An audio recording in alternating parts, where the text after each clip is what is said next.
Yun, sa mga friends, to the rider signing on, na-track ka na, unboxing na sa akin, ito na.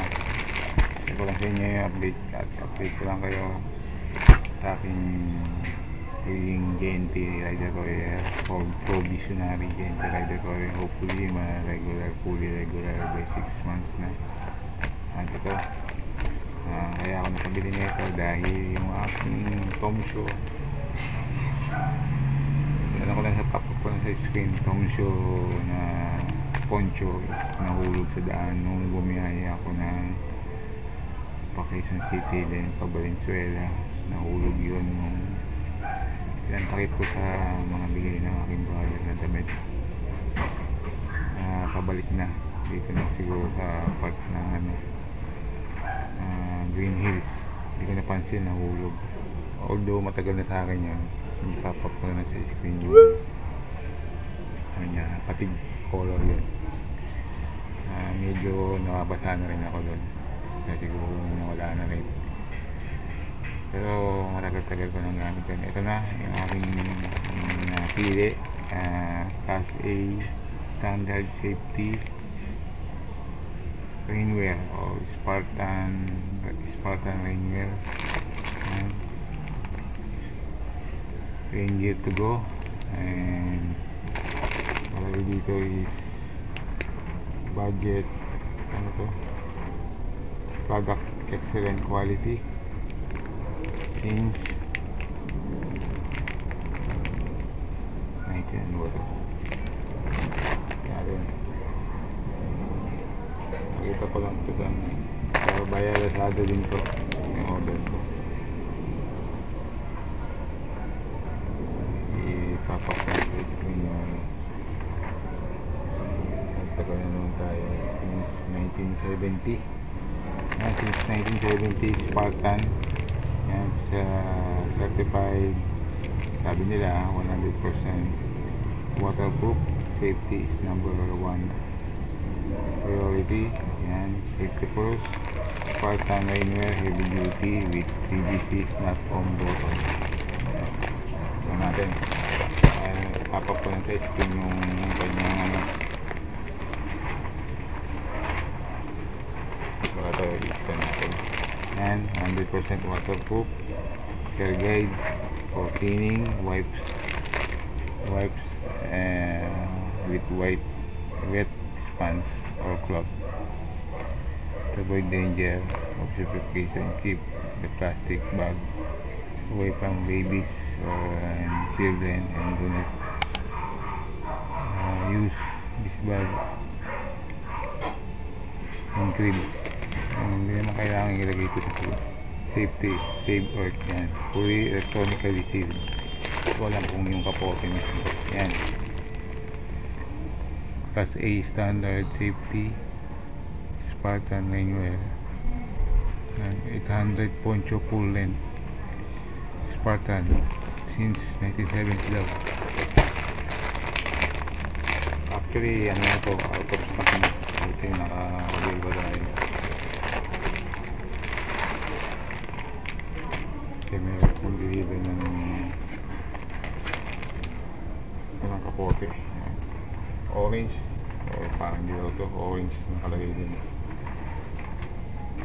Pakita ko lang sa inyo.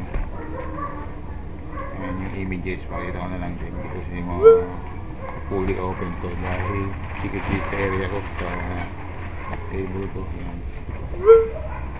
pakita ko lang sa picture kaya iampa ko lang ito, pinag-check ko.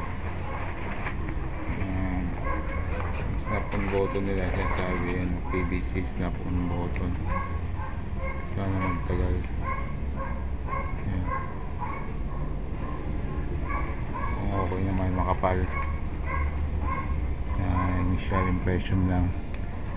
Yan, ang aking bagong poncho deliver as JNT Rider Courier. Pakita ko na yung images. Yan,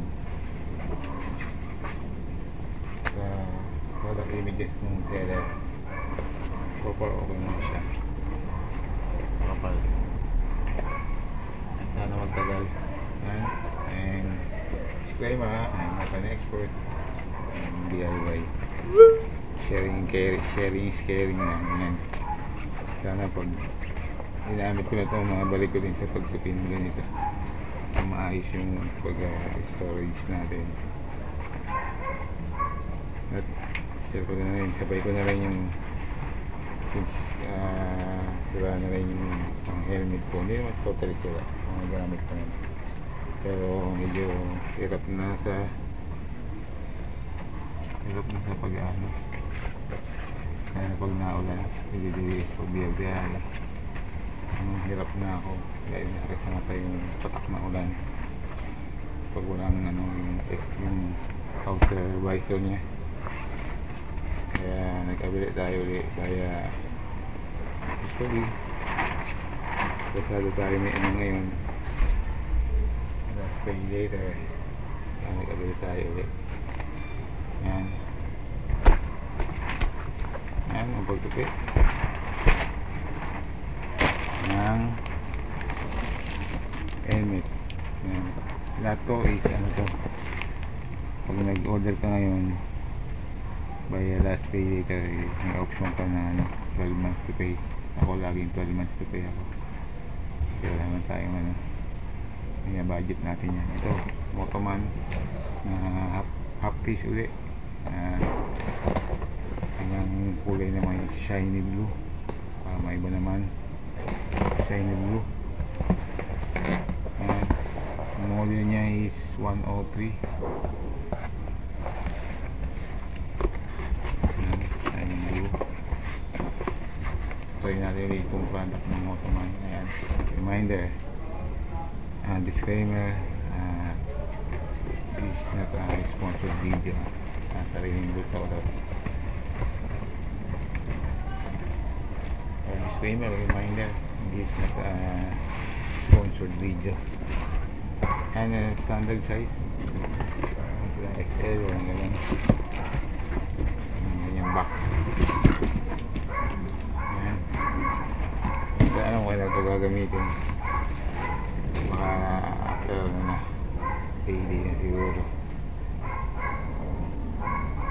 Yan ang kanyang helmet bag, medyo manipis.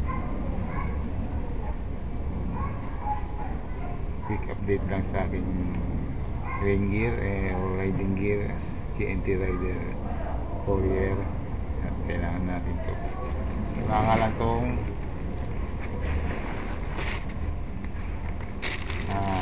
single visor lang siya. Ayan.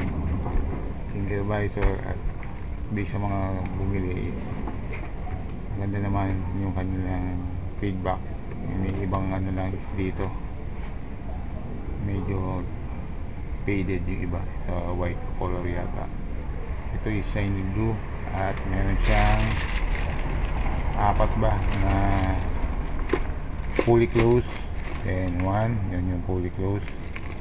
2, 3, 4. Hopefully itong aking babantayan, dahil dito sa Motoman na dual visor ko na half face, ito yung nasira sa kanya. Itong rubber edge nya, outer rubber edge nya, and mas makapalang foam na ito, and kanyang inner liner mas maganda, although single visor siya. Pero yung kanyang is same lang din itong ganito niya, manipis. Initial impression, and gamitin natin ito. Bigyan ko ulit kayong feedback. Yan, Motoman shiny blue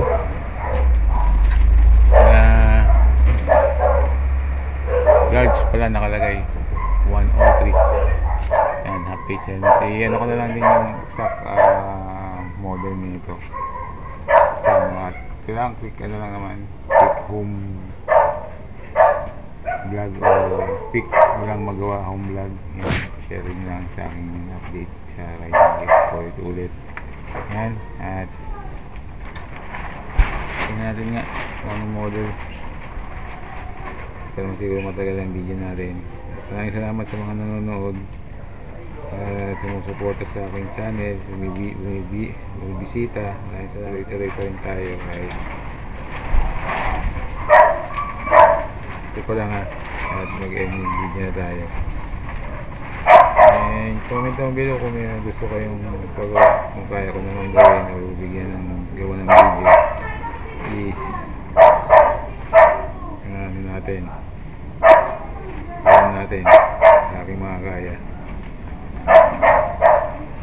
Yun, ang model nya, yun nga, itapak ko na sa screen. Ang model nya is MTM or Motoman helmet, Motoman half face helmet S103. Nakalagay dito is with ICC sticker. Wala siyang ICC sticker, wala lang siya BPS. Yan, may mga misleading minsan. Rods to exercise siya, 58 to 62 cm. Yun lang mga moto friends, maraming salamat at stay home, stay safe, stay healthy, stay clean, and stay always, naging away tayong lahat ng aking career. Yan, hindi pag-init ang aking kanina ulit. At as a YouTuber and as a gentle writer courier, hindi ko ang Pilipinas, ang tuloy ang pag-unlad at ang kapayapaan ay maghari Pilipinas at sa buong mundo. At good vibes and chill lang tayo mga kamoto friends. Maraming pasensya at maraming pangunawa. Medyo malakas ang hangin, pangalabihan ng ating buhay. Ride and drive responsibly and safely. Please put the rider here. Signing off and peace out, and see you on my next video upload. Badabing badaboom.